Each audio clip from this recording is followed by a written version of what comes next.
आपको। मैं अगली कड़ी में जिन्हें आवाज़ दे रही हूँ वो एक युवा हैं। साथियों, वर्तमान में जो नारी के शोषण और अत्याचार हो रहा है, मैं चाहती हूँ कि उस विषय में अपने कम से कम शब्दों में रखें। मैं उन्हें आवाज़ देना चाहती हूँ बबीता बेलोसा, कच्छप, झारखंड से।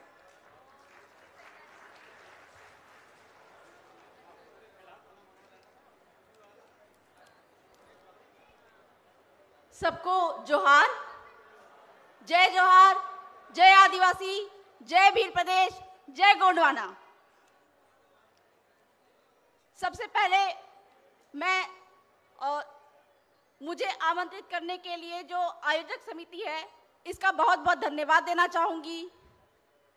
साथ ही साथ मैं एक बात कहना चाहूँगी कि हम लोग मंचों पर अपने आदिवासियों के साथ होने वाले अत्याचारों के बारे में काफ़ी बात करते आए हैं, लेकिन उन अत्याचारों और जो साजिशें हमको ख़त्म करने की हो रही है उसका सॉल्यूशन, हम उसका किस तरह से हमारा उससे बचाव हो सके, हम उसके तरीकों की बात ही नहीं करते हैं। दूसरी बात है कि हम बोलते हैं जल जंगल जमीन हमारा है, ये नारा हम दिया करते हैं, लेकिन ये जल जंगल जमीन हमारा कैसे है इसके बारे में जब किसी से पूछा जाए तो वो मुंह बंद कर लेते हैं। कुछ सालों पहले वर्ष 2016-17 की बात है, माननीय संयुक्त राष्ट्र संघ के जो परमानेंट फोरम के उपाध्यक्ष हैं फूलमान चौधरी सर, उनके साथ में हम बस्तर छत्तीसगढ़ में गए हुए थे। मतलब उनका ये आगमन पहली बार नहीं है, उनको लेकर हम बस्तर के छत्तीसगढ़ में गए हुए थे, जहाँ पे जो गोंड आदिवासी है उनकी महिलाओं के साथ में, बच्चियों के साथ में जो फोर्स है वो रेप करती थी और साथ ही साथ में नक्सलवादी बनाकर बच्चों को, छोटे छोटे बच्चों को मार दिया जाता था। उन क्षेत्रों में मानव अधिकार का हनन जो हो रहा था, इस वजह से फूलमान चौधरी सर को लेकर हम बस्तर भी गए थे और वहाँ पर जो मानव अधिकार का हनन हो रहा था उस पर हम लोगों ने बात रखा और ये रिजल्ट निकला कि आदिवासियों के जल जंगल जमीन और खनिज लूटने के लिए ये सारे साजिशें किए जाते हैं। तो इस पे बात हुई, वहां पे काम भी हुआ और तब जाकर बस्तर छत्तीसगढ़ में आज के डेट पे कहीं पे भी बलात्कार और जो नक्सलवादी बोलकर जो हमारे आदिवासियों को मारा जाता है वो आज नहीं हो रहा है। तो इस प्रकार से संयुक्त राष्ट्र संघ के पास में जो यूनाइटेड नेशन संगठन है इसके पास में काफी सारे पावर हैं।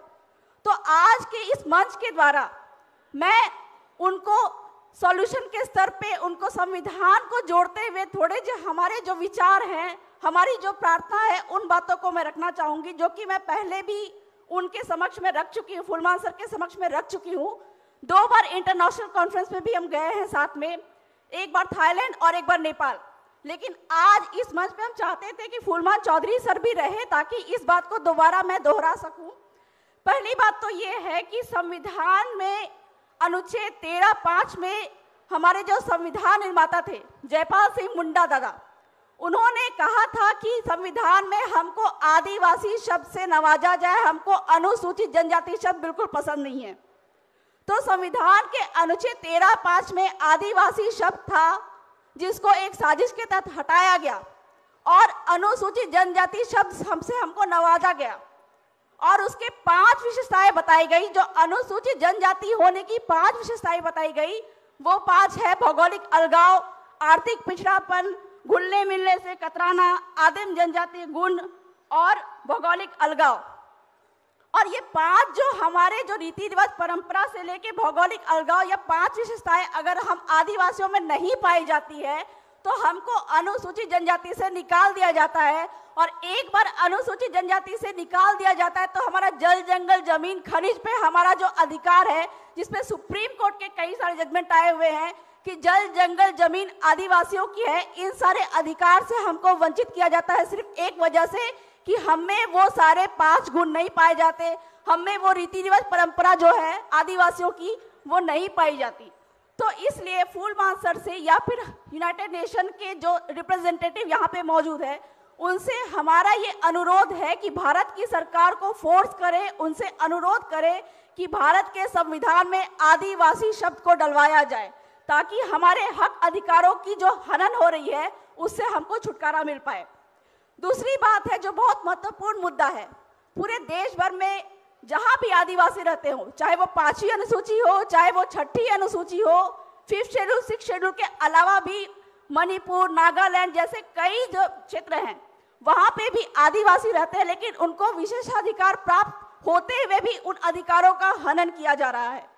तो इसके प्रॉब्लम का सॉल्यूशन जो कि यूनाइटेड नेशन के पास में है और उससे रिलेटेड मिलता जुलता जो अधिकार है, भारत की सरकार जो है यूनाइटेड नेशन की बातों को इनकार करती है। क्यों इनकार करती है? क्योंकि भारत के संविधान में ऑलरेडी आदिवासियों को अधिकार प्राप्त है, इसलिए आप फोर्स नहीं कर सकते हमको कि ILO कन्वेंशन 169 को लागू करें। तो ये ILO कन्वेंशन 169 है क्या? ये ILO कन्वेंशन 169 असल में आदिवासियों के पास में जो स्वशासन का अधिकार है, जिसको अंग्रेजी में बोलते हैं सेल्फ डिटर्मिनेशन, अगर अलग शब्दों में कहा जाए तो अबुआ दिशुम अबुआ राज, मेरे गांव में मेरा अधिकार। ये मेरे गांव में मेरा अधिकार, मावा माटे मावा राज, इसका जो अनुपालन या इसका जो कहा जाए कि संयुक्त राष्ट्र संघ भी इस चीज को मान्यता देता है, किसमें? ILO कन्वेंशन 169 में। लेकिन ये बहुत बड़ा साजिश है कि भारत की सरकार ने ILO कन्वेंशन 169 यानी कि आदिवासियों के गांव को पूरा अधिकार देने की बजाय उनको ILO कन्वेंशन 107 में बांध के रख दिया। 107 का मतलब होता है, 107 का मतलब होता है कि आदिवासियों को आधे अधूरे जो अधिकार देके उनको ठग दिया, और हमारे जल जंगल जमीन पे जो हमको पूरा अधिकार का पावर जो संयुक्त राष्ट्र संघ भी देता है, वो चीज मानने से इनकार किया। तो संयुक्त राष्ट्र संघ से हमारा ये अनुरोध है कि भारत की सरकार को बताए कि भारत के संविधान के अनुच्छेद 244(1) यानी कि 5वीं अनुसूची और 6ठी अनुसूची, और जो मणिपुर नागालैंड में जो एक आर्टिकल है 371 और 372, ये दोनों के तहत आदिवासियों को संविधान में पूर्ण स्वशासन का, यानी कि मेरा गांव मेरा अधिकार, यानी कि मेरे देश में मेरा राज, मेरे गांव में मेरा राज का पूर्ण अधिकार प्राप्त है, जल जंगल जमीन और खनिज पे पूर्ण अधिकार प्राप्त है। तो इस प्रकार से संयुक्त राष्ट्र के जो रिप्रेजेंटेटिव यहाँ पे मौजूद है, इनसे मैं अनुरोध करूंगी कि प्रॉब्लम आदिवासियों के प्रॉब्लम के सॉल्यूशन के लिए जो आदिवासियों के गांव में उनका राज वाला जो स्वशासन व्यवस्था है, यानी कि ILO कन्वेंशन 169 है, इसको लागू करने के लिए भारत की सरकार को बाध्य करे, उनसे अनुरोध करे, ताकि हम आदिवासी जो रोज के रोज अपने ही घर पे बेघर होते जा रहे हैं, उससे हमको छुटकारा मिल सके। तो बहुत ज्यादा तो मैं नहीं बोलूंगी, जितने भी अधिकार है हमारे गांव को मिल रही है, और अगर हम अपने गांव का सशक्तिकरण कर देते हैं तो किसी के सामने में भी, किसी भी सरकारों के सामने में हमको हाथ फैलाने की जरूरत नहीं पड़ेगी। तो अपना विकास, अपने गांव का विकास और अपना विकास हम खुद कर सकते हैं। चलिए मैं बहुत ज्यादा नहीं बोलूंगी, इतना ही कहकर मैं अपनी बातों को विराम देती हूँ। धन्यवाद। जोहार।